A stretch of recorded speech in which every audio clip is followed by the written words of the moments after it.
போயிட்டு இருக்காங்க. இன்னொன்னு சொல்றாரு பாரதிக்கு கிட்டத்தட்ட 12 மொழிகள் தெரியும். சமஸ்கிருதம், பிரெஞ்சு, இங்கிலீஷ், தமிழ் உட்பட 12 மொழிகள் தெரியும். 12 மொழிகளிலும் கதை, இலக்கியம், கவிதை எல்லா ஆற்றல்களும் கற்று துறைந்தவர் பாரதி.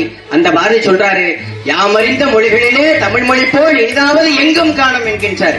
தமிழ் மொழி போல நான் 12 மொழி படிச்சிருக்கேன்டா, தமிழ் மொழி போல நான் எங்கேயுமே பார்த்தலண்டாங்கிறாரு. இன்னொன்னு சொல்றாரு, யாமறிந்த புலவரிலே வள்ளுவனை போல், இளங்கோவனை போல், கம்பனை போல் பூமிதனில் யாங்கெனும் கண்டதில்லை. உண்மை, வெறும் புகழ்ச்சி இல்லை என்கின்றாரு. இது உண்மைடா, வெறும் புகழ்ச்சி இல்லை, நான் புகழ்ச்சிக்காக சொல்லலங்கிறாரு பாரதி. அப்படியாப்பட்ட ஒரு பாரதி சொல்றாரு. அண்ணல் அம்பேத்கர் குறிப்பிடுகிறார், 50,000க்கும் மேற்பட்ட புத்தகங்களை படித்த அண்ணல் அம்பேத்கர் சொல்றாரு, இந்த இந்தியாவை யாரும் சொந்தம் கொண்டாட முடியாது. அப்படி இந்தியாவை சொந்தம் கொண்டாட வேண்டும் என்றால் இந்த உலகம் முழுக்க பரவி வாழ்ந்த நாகர்கள் ஆகிய தமிழர்களே இந்திய பெருநிலத்தை சொந்தம் கொண்டாட முடியுங்கிறார். கிட்டத்தட்ட 50,000 ஆண்டுக்கு முந்தைய ஒரு தேசிய இனம், ஒரு தேசிய மொழி. அமெரிக்க ஆய்வறிஞர் அலெக்ஸ் கோலியர் குறிப்பிடுகிறார், உலகில் முதல் மனிதன் பேசிய மொழி தமிழ் மொழி என்கின்றார். மொழிஞர் தேவனைய பாவனர் குறிப்பிடுகின்றார், உலகில் முதல் தோன்றிய இனம் தமிழினம் என்கின்றார்.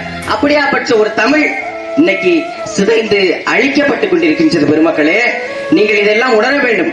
இன்னைக்கு எங்க பார்த்தாலும் ஆங்கிலத்துல ஒவ்வொரு கடையிலும் பெயர் பலகைகள் இருக்கு, தெலுங்குல இருக்கு.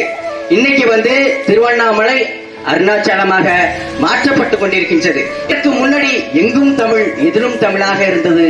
ஆனால் இப்பொழுது எங்கடா தமிழ், எதிலுமே தமிழ் இல்லையடா அப்படிங்கிற ஒரு பரிதாப நிலைக்கு நாம தள்ளப்பட்டு இருக்கின்றோம்.